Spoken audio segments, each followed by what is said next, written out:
A federal judge this week issued one of the most scathing rulings against the Trump administration that I have ever seen.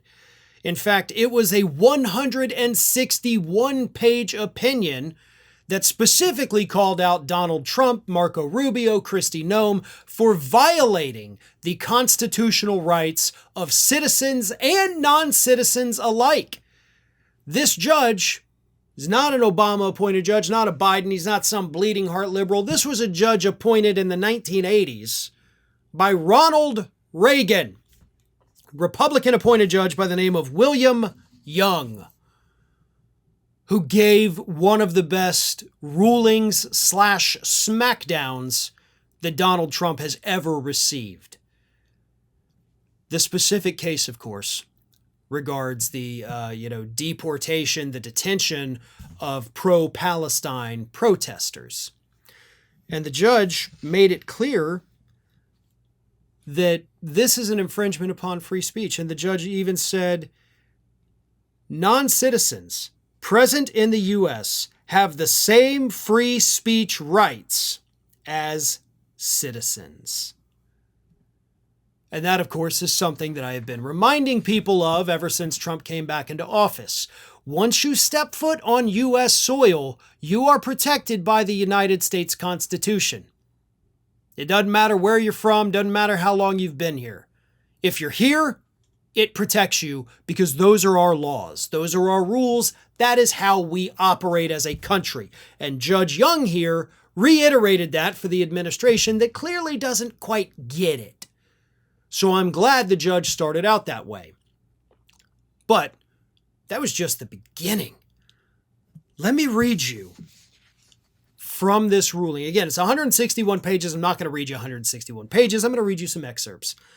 First, this case, perhaps the most important ever to fall within the jurisdiction of the district court, squarely presents the issue whether non-citizens lawfully present here in the United States actually have the same free speech rights as the rest of us.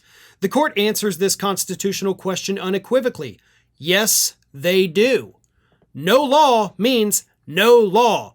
The First Amendment does not draw President Trump's invidious distinction, and it's not to be found in our history or jurisprudence.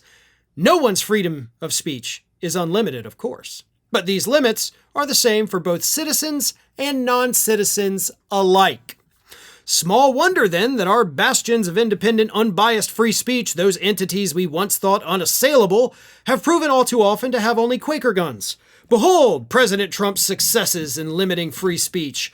Law firms cower, institutional leaders in higher education meekly appease the president, media outlets from huge conglomerates to small niche magazines mind the bottom line rather than the ethics of journalism. And he keeps bullying on. Whether it's social media, print, or television, President Trump is the master communicator of our time. His speech dominates today's American idiom. Indeed, it may be said to define it. It is triumphal, transactional, imperative, bellicose, and coarse. It seeks to persuade not through marshaling data-driven evidence, science, or moral suasion, but through power. While the president naturally seeks warm, cheering, and gladsome welcoming acceptance of his views, in the real world, he'll settle for sullen silence and obedience. What he will not countenance is dissent or disagreement. He recognizes, of course, that there are legislative and judicial branches to our government, co-equal even to a unitary presidency. He meets dissent from his orders in those other two branches by demonizing and disparaging the speakers, sometimes descending to personal vitriol. Ouch. But that's not all. The judge also decided in the ruling, which he didn't have to do, but he did, and I'm glad he did it, to put in some angry messages that he has gotten from Trump supporters. One of them, he published in there, said, "Trump has pardons and tanks. What do you have?"